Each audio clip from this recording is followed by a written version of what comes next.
Revisão Final Concursos. Afiando o conhecimento para cravar a sua vaga. Olá, futuro servidor e futura servidora de todo o Brasil. Sejam muito bem-vindos a mais um episódio do Revisão Final Concursos. Eu sou Milton Santos e hoje continuamos firmes e fortes na nossa série especial para o Concurso Nacional Unificado, o CNU. É isso mesmo, Milton. E o tema de hoje, minha gente, é aquele que separa os bons servidores dos excelentes. Eu sou a Carolina de Jesus e vamos mergulhar em ética e governança pública. Um assunto que não é só filosofia, mas sim a base de toda a atuação do Estado. Com certeza, Carol. Hoje vamos desvendar a diferença entre ética e moral, analisar o Código de Ética do Servidor Público Federal, com seus deveres e vedações, e fechar com chave de ouro falando de governança pública, com base no Decreto 9.203 de 2017. É um conteúdo denso, mas fundamental para entender a lógica do serviço público que o CNU quer de você. Então, ajeita aí na cadeira, que a nossa revisão já vai começar. Bora lá! Bloco 1. Ética, moral, valores e a importância no serviço público. Carol, para começar, vamos direto na ferida. Qual a diferença entre ética e moral? As bancas adoram confundir isso. É a pegadinha clássica, Milton. Pense assim, a ética é a ciência, a disciplina filosófica que estuda o comportamento moral. Ela é teórica, reflexiva e busca ser universal. Já a moral é o conjunto de costumes, regras e juízos de uma sociedade ou grupo. A moral é prática, normativa e cultural. O que é moral aqui no Brasil pode não ser em outra cultura, mas a reflexão ética sobre essa moral é universal. E onde entram os valores e as virtudes nessa história, Carol? Os valores são os padrões de conduta que cada indivíduo adota. É algo mais subjetivo e pessoal. A virtude é a capacidade da pessoa de, com base nesses valores, escolher o que é correto e justo. É a propensão para o bem. E por que tudo isso é tão importante para o serviço público? Porque a atuação do servidor não se resume a seguir a lei, ao princípio da legalidade. O princípio constitucional da moralidade exige mais. A moralidade administrativa, diferente da moral comum, está ligada à ideia de boa administração, probidade, decoro e boa-fé. Um ato pode ser legal, mas se for imoral, ele é nulo. E é para dar concretude a esse princípio que existem os códigos de ética. Vamos à primeira questão. FGV 2021. Com base nas características utilizadas usualmente para a conceituação dos termos ética e moral, assinale a afirmativa correta. Opção A. A ética é uma normatização de comportamentos, enquanto a moral é uma disciplina filosófica. Opção B. A ética possui caráter científico, enquanto a moral tem caráter prático. Opção C. A ética possui caráter temporal, enquanto a moral tem caráter permanente. Opção D. A ética está relacionada ao costume, enquanto a moral à qualidade do ser. Opção E. A ética é cultural, enquanto a moral é teórica.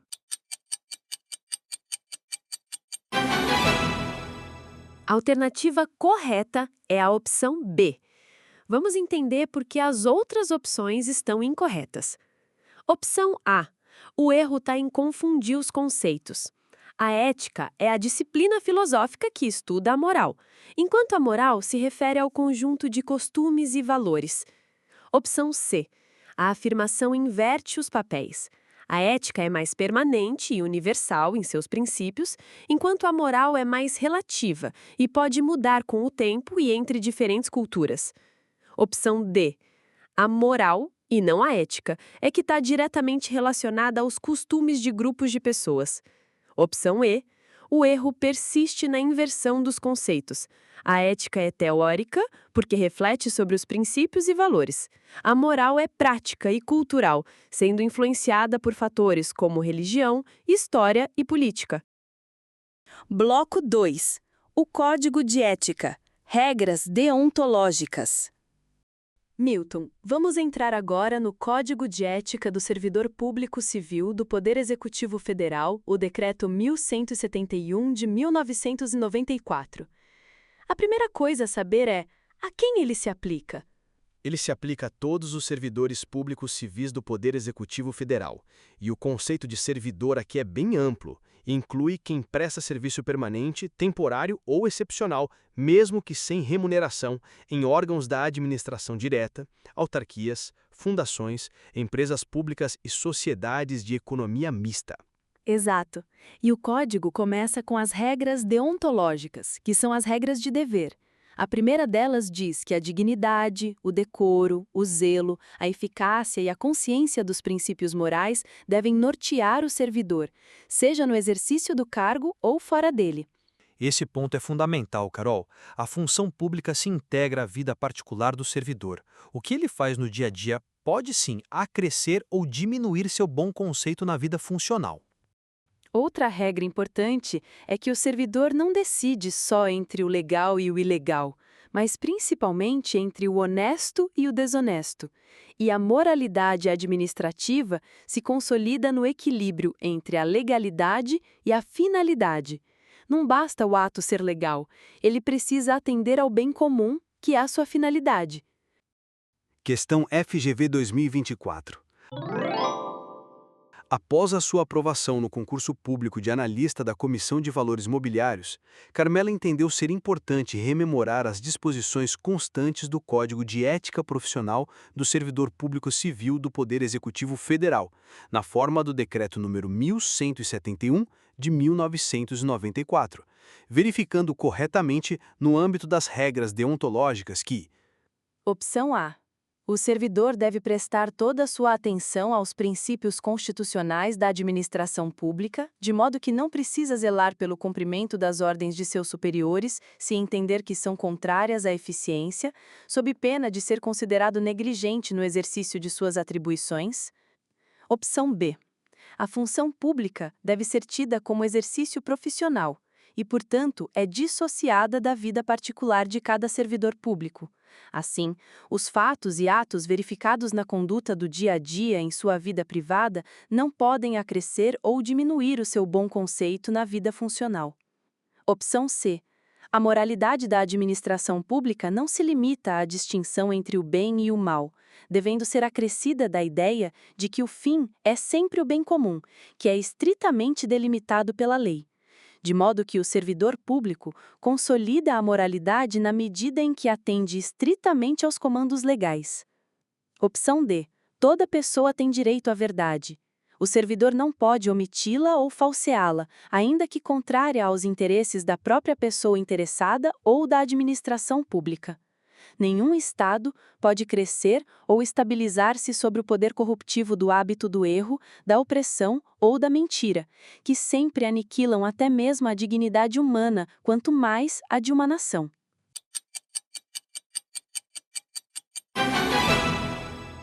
A alternativa correta é a D. A justificativa para essa escolha está diretamente ligada às regras deontológicas que regem a conduta profissional dos servidores, expressas no Código de Ética. A análise das demais alternativas demonstra por que elas estão incorretas. A opção A erra ao inverter a lógica do texto legal, que estabelece que a atenção do servidor às ordens legais de seus superiores é o que previne a conduta negligente. Já a opção B comete um equívoco de interpretação. O Código de Ética deixa claro que a função pública se integra à vida privada do servidor, e por isso sua conduta diária pode sim influenciar positiva ou negativamente sua imagem profissional. A opção C está incorreta porque o servidor não consolida a moralidade apenas seguindo a lei. A moralidade de um ato administrativo é alcançada pelo equilíbrio entre a legalidade e a finalidade da conduta. Bloco 3. Deveres, vedações e as comissões de ética. Agora, Carol, vamos para a parte mais decoreba, mas que as bancas amam, os deveres e as vedações do servidor. É isso aí. A lista não é exaustiva, é exemplificativa.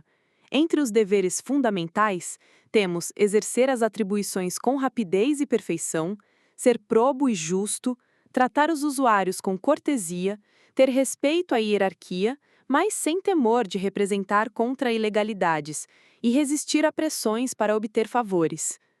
E nas vedações, o que se destaca, Carol? É vedado usar o cargo para obter favorecimento, prejudicar a reputação de outros, ser conivente com erro de colega, usar de artifícios para procrastinar serviços e uma que cai muito, apresentar-se embriagado no serviço ou fora dele habitualmente. E quem fiscaliza tudo isso? As comissões de ética. Todo órgão do Poder Executivo Federal, incluindo autarquias e fundações, deve ter uma. A função delas é orientar, aconselhar e apurar condutas. E a única penalidade que a Comissão de Ética pode aplicar a um servidor público é a de censura. O parecer da comissão também serve para instruir promoções na carreira do servidor. Vamos para mais uma questão? FGV 2022. A Comissão de Ética prevista no Decreto Federal número 1171 deve ser, obrigatoriamente, criada em qualquer órgão ou entidade que exerça atribuições delegadas pelo poder público, competindo a essa comissão a orientação sobre a ética profissional do servidor, no tratamento com as pessoas e com o patrimônio público. A Comissão de Ética possui capacidade punitiva de aplicar pena de... Opção A. Demissão a servidores. Opção B. Declaração de inodenência. Opção C. Suspensão. Opção D. Advertência. Opção E. Censura a servidores.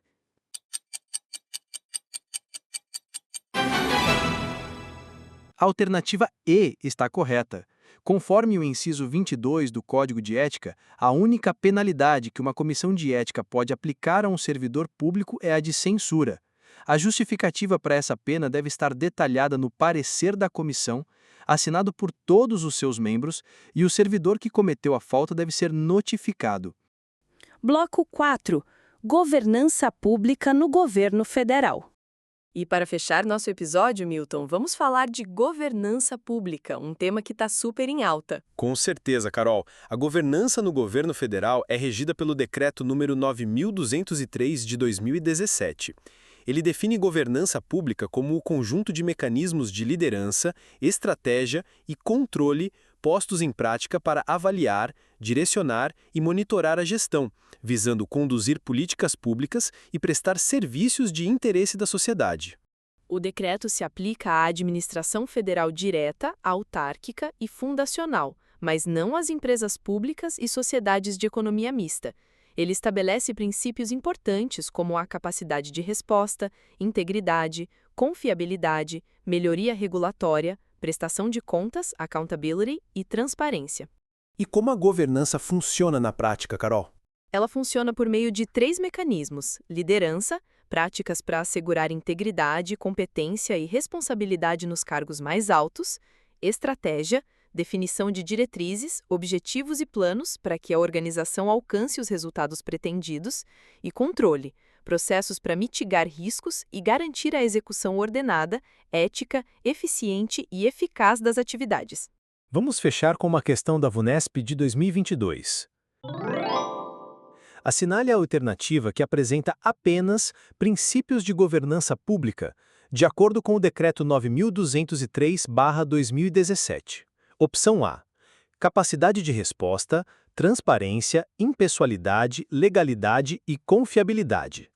Opção B. Transparência, integridade, impessoalidade, independência e melhoria regulatória. Opção C. Prestação de contas e responsabilidade, transparência, moralidade, pessoalidade e dependência regulatória. Opção D.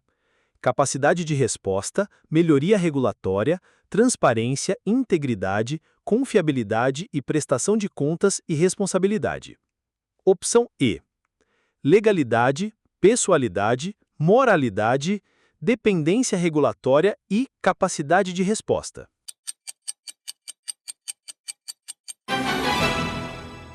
A resposta correta é a opção D. Os princípios de governança pública são listados no artigo 3º do decreto, que os define como capacidade de resposta, integridade, confiabilidade, melhoria regulatória, prestação de contas e responsabilidade e transparência. E assim, fechamos essa revisão completa sobre ética e governança pública, um tema que é pura essência do que se espera de um futuro servidor do CNU. Com certeza, Milton. A dica final é: não decore apenas os deveres e vedações. Entenda a lógica por trás, a conexão com o princípio da moralidade e com a finalidade do serviço público, que é sempre o bem comum. É isso aí. Se este episódio te ajudou, siga o nosso podcast, compartilhe com os colegas e nos envie sugestões. A sua aprovação é o nosso objetivo. Foco total na reta final. Um grande abraço e até a próxima. Revisão Final Concursos. O ponto final na sua preparação.